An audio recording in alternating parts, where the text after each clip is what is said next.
The last two was 19. 19 was potassium and 20 was calcium. और ये 9th और 10th के लिए एक्सेप्शनल मैंने इसलिए लिखा क्योंकि हमें जो रियल रूल्स है जो 11th में पढ़ते हैं SPDF एक रूल होता है वो नहीं सीखा, वरना आप देखोगे कि सर आपने इसको 9 क्यों नहीं दिया, राइट? यस सर, क्योंकि सर M सेल में मैक्सिमम ऑक्यूपेंसी आपने ही बताया 18 है, राइट? Yes sir. हम आपको समझाने के लिए इतना गाइडलाइन दे रहे हैं कि हर बंदा 8 लास्ट में रखना चाहता है, तो 20 तक इसीलिए सीखते हैं क्योंकि 20 तक जाने के लिए लास्ट में या तो 1 बचेगा या 2, राइट? Yes sir. इसीलिए ये रूल एक्सेप्शनल कहलाया मैंने, एंड इन दिस वे हमने पूरे 20 को अभी के अभी भर दिया, राइट? Yes sir. अब आप इसकी मदद से, जैसे मैंने अभी बोला, what is valence electron? Electrons present in the outermost cell, right? Right. अब वापस उन 20 को वापस से देख रहे हैं। So we have hydrogen as 1, helium की औकात पूरी थी, हमने इसको डुप्लेट बोला। ये इनर्ट गैस क्यों है? क्योंकि इसके K सेल फुलफिल्ड हो गया, दैट इज कंप्लीट हो गया। तीसरे नंबर पे लिथियम था 2,1, देन बेरिलियम था 2,2, देन बोरॉन था 2,3, कार्बन था 2,4, नाइट्रोजन था 2,5, ऑक्सीजन था 2,6, फ्लोरीन था 2,7, then we have neon as 2,8. This is also one of the inert gas क्योंकि इसका ऑक्टेट कंप्लीट है, it has achieved it's octet, 8 electron. 10 खत्म हो गया। 11 नंबर पे था सोडियम, दैट इज 2,8,1। 12 नंबर पे था मैग्नीशियम 2,8,2। 13 नंबर पे था aluminium 2,8,3।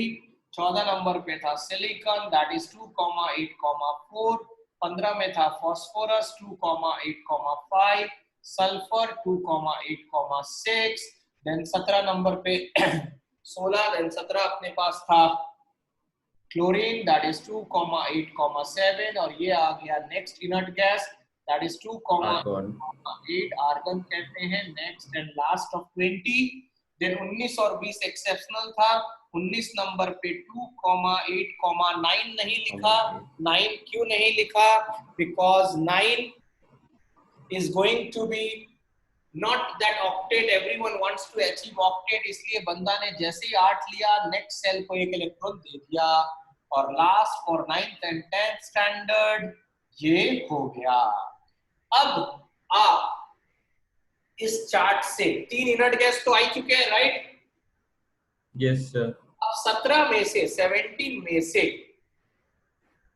You all know that hydrogen अभी तक एक डायलेमा में है कि हाइड्रोजन को मेटल बोले या नॉन मेटल, अभी तक क्लियर नहीं है। इसलिए हाइड्रोजन फिलहाल एक डेफिनेटली एक गैस है जब वो कंबाइन करता है, और इसको अपन रूल से अलग रखेंगे जो मैं बता रहा हूं। बाकी कैसे पहचाने इन 20 में से कौन मेटल है, तो देख लो यहाँ पर। मेटल पहचानने के लिए जो वैलेंस इलेक्ट्रॉन है, वैलेंस इलेक्ट्रॉन क्या बोला निमय मैंने? What is the definition? Valence electron sir अभी पहले वाले वीडियो में ही बताया था। Electrons present in the outer shells. हमारे स्कूल में पढ़ाई होती है, बंद है? सर होती है। कुछ भी नहीं बता पा रहे हो तुम। Electrons present in the outermost cell को क्या बोलते हैं? Valence electrons. तो अगर आपको मेटल पहचानना है, मेटल, तो वैलेंस इलेक्ट्रॉन रेंज करेगा बिटवीन 1 to 3। Okay sir. जैसे मैंने बोला हाइड्रोजन को इस रूल में नहीं रखा अपन ने, ठीक है? Yes sir. बहुत सा बच्चा कंफ्यूज हो जाता है कि सर आपने अभी अभी बोला कि आउटर मोस्ट सेल में 1 से 3 है तो वो मेटल, तो सर हीलियम तो मेटल हो गया, राइट? राइट। लेकिन हमने बताया कि हीलियम के पास 2 ही इलेक्ट्रॉन है और के सेल में 2 ही की कैपेसिटी है, तो it has attend it's duplet. That's why helium is also not going to be considered in this rule, as it is already an inert gas. Clear? यानी कि ये रूल आगे से लगेगा. अब देखो इसके आउटर मोस्ट में कितना है?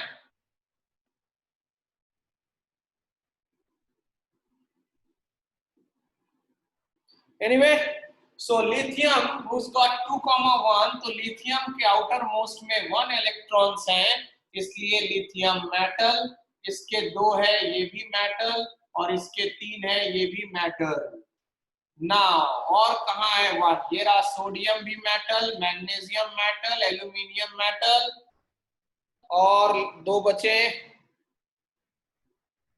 तो एक पोटेशियम भी मेटल आउटर मोस्ट में 1, और एक कैल्शियम मेटल. तो इस तरह से आपको lithium, beryllium, boron, sodium, magnesium, aluminium, potassium and calcium, these are all metals. Hydrogen and helium were exceptional, where hydrogen still been a dilemma. Helium is an inert gas. अब आता है कि sir non metal कैसे पहचानेंगे?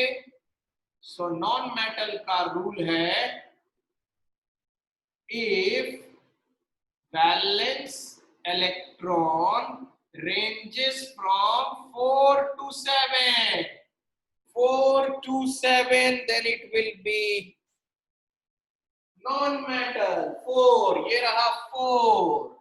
Carbon, ये रहा nitrogen, oxygen, fluorine, silicon, phosphorus, sulphur. इस तरह से एक जनरल आइडिया से, with the help of a knowledge of distribution of electrons, as a 9th standard children we can say now, at least we are in a position that by writing the electron distribution, we can say that from the first 20, helium is not following the rule of metal identification because its duplet is complete. So helium is an inert gas. Neon, it's inert gas, octet complete. Argon, inert gas because again octet. Hydrogen अभी तक dilemma है. तो हमारा real checking जो चल रहा है ना मेटल और नॉन मेटल पहचानने का, वो लिथियम से स्टार्ट होता है. तो लिथियम, बेरिलियम और बोरोन के लास्ट में 1, 2 और 3 इलेक्ट्रॉन्स हैं मेटल.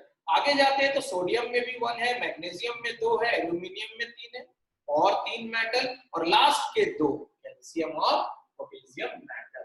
बाकी 18 में से 3 इनर्ट गैस हो गए, 1 हाइड्रोजन हो गया. बाकी जो बचा आप देख लो, उसका वैलेंस इलेक्ट्रॉन 4 से अगर 7 के बीच में है तो उसको क्वालिफाई कर दो for your knowledge as non metal. मैंने मेटलॉइड वाला कोई बात अभी नहीं बोला, उसके रूल्स अलग है, वो प्रॉपर्टी शो करता है. मैं अभी इलेक्ट्रॉन डिस्ट्रीब्यूशन से बता रहा हूं. ठीक है? Okay. So what are ions? So you will say ions are charged particles. और आपको ये भी पता होना चाहिए कि it is the electron which transfer. Proton का कोई रोल नहीं है.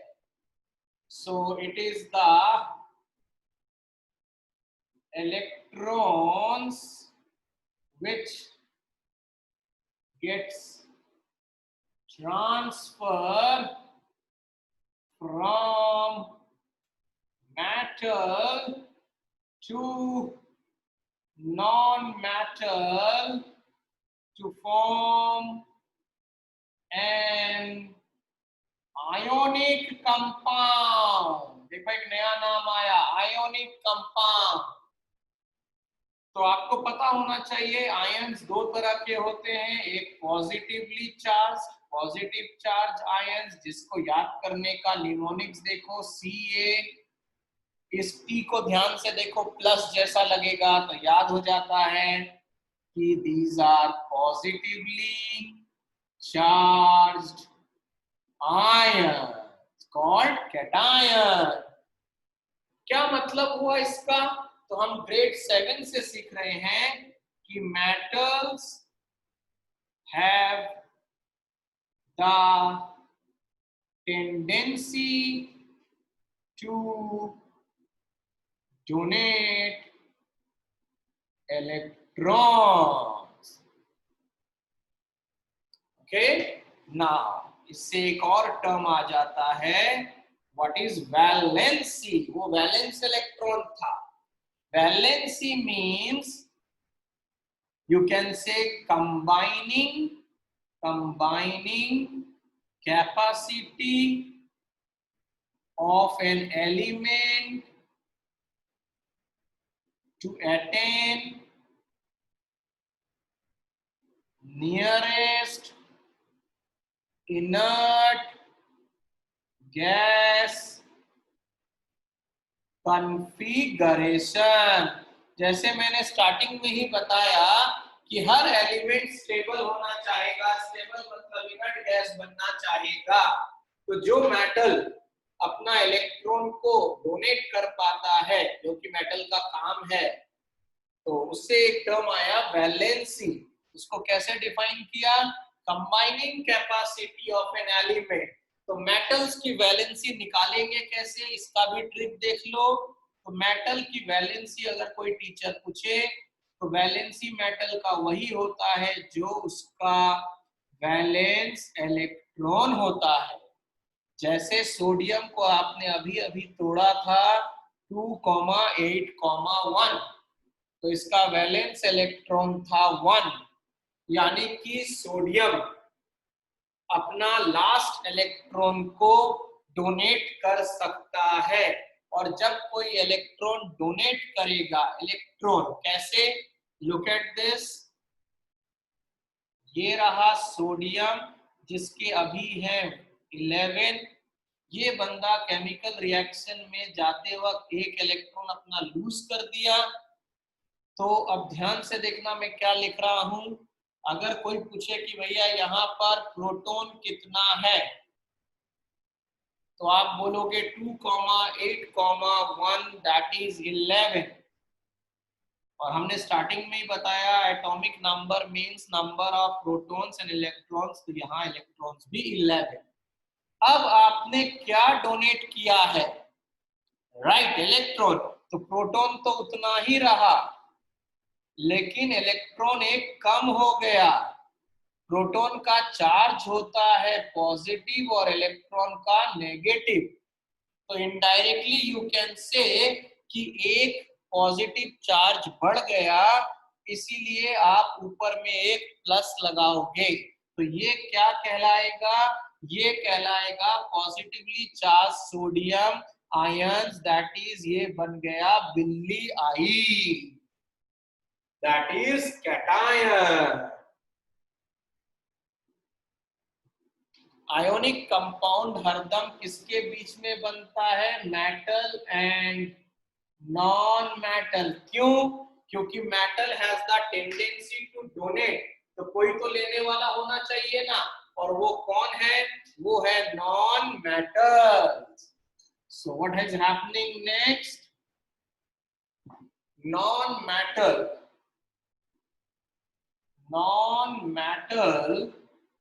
if wants to acquire its outermost cell to be completely octet reaching condition, तो ये बंदा इलेक्ट्रॉन लेगा। तो अगर कोई नॉन मेटल का आपसे वैलेंसी पूछे तो आप उसको बोल देना 8 माइनस उसका वैलेंस इलेक्ट्रॉन। जैसे ऑक्सीजन का अभी अभी हमने लिखा था 2,6। तो इस बंदे को 8 बनना है, राइट। तो इसको 2 इलेक्ट्रॉन चाहिए, तो कोई अगर वैलेंसी पूछता तो आप क्या करते, 8 माइनस 6 दैट इज 2, और सिंस इलेक्ट्रॉन ले रहा है इसलिए बाहर माइनस लगा दिया नॉलेज के लिए। व्हाट डज दिस मीन, ये देखिए ऑक्सीजन 2,6 ये बंदा 2 इलेक्ट्रॉन ले रहा है, तो 2 इलेक्ट्रॉन लेगा तो इस पे 2 माइनस चार्ज आएगा। क्यों, क्योंकि यहाँ पर प्रोटॉन तो 8 है, इलेक्ट्रॉन भी 8 है, प्रोटॉन का नंबर तो चेंज हुआ नहीं, लेकिन अब 2 इलेक्ट्रॉन लेने की वजह से इलेक्ट्रॉन 10 हो गए।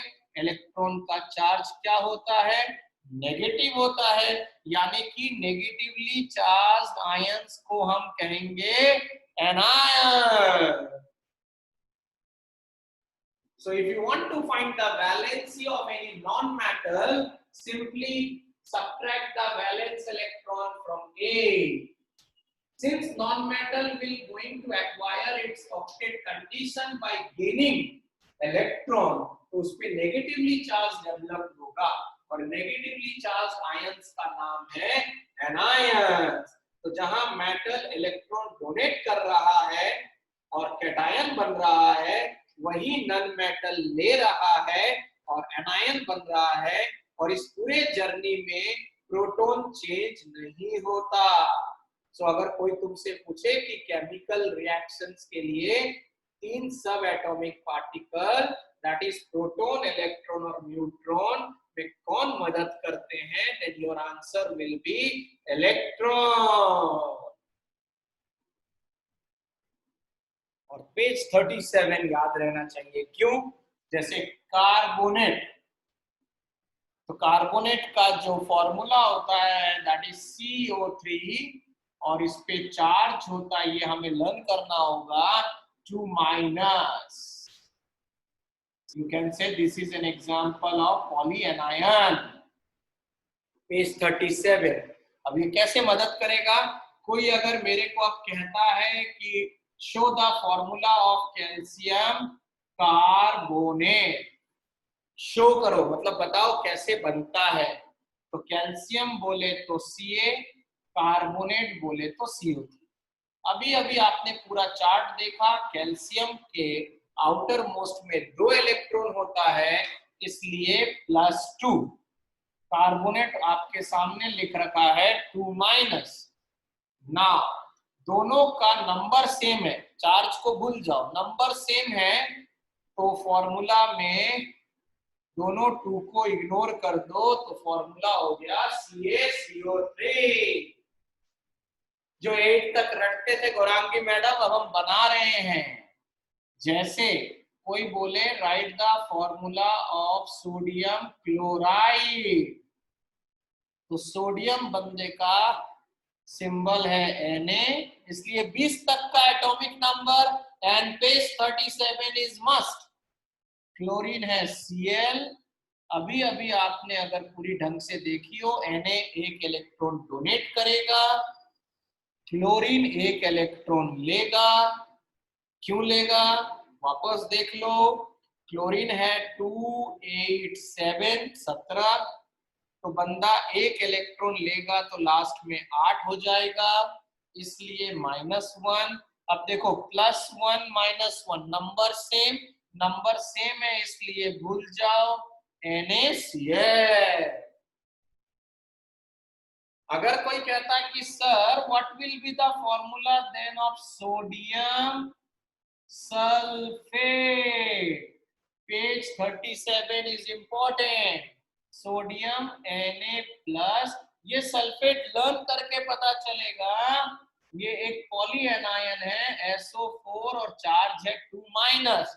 अब देखो यहाँ है 1, वहां है 2, इसे कहते हैं क्रिस क्रॉस, ये 1 यहाँ पर चला जाएगा, ये 2 सोडियम के नीचे आ जाएगा, और फॉर्मूला बनेगा Na2SO4।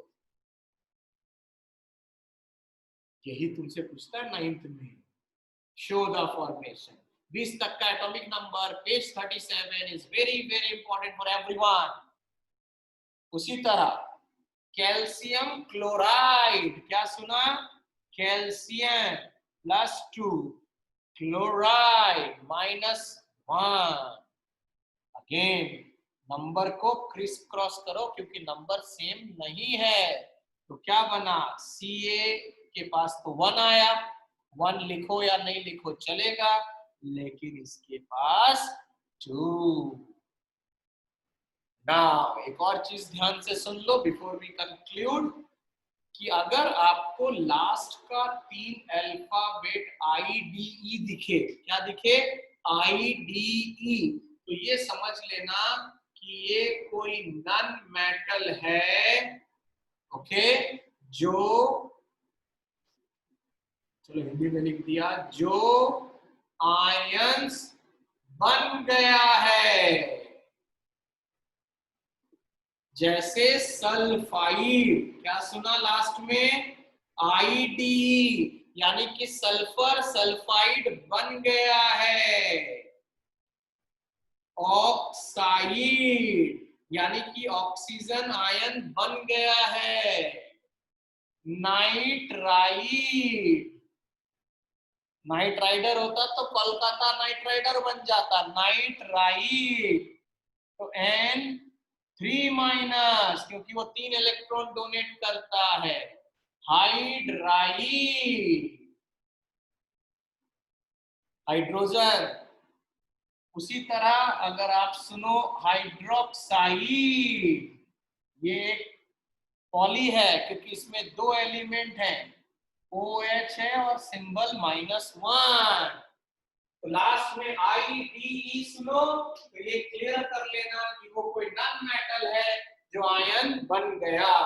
तो 20 तक का एटॉमिक नंबर, वो पूरा chart page number 37 is definitely going to make me very much clear the topic which you are having in your syllabus before mole concept.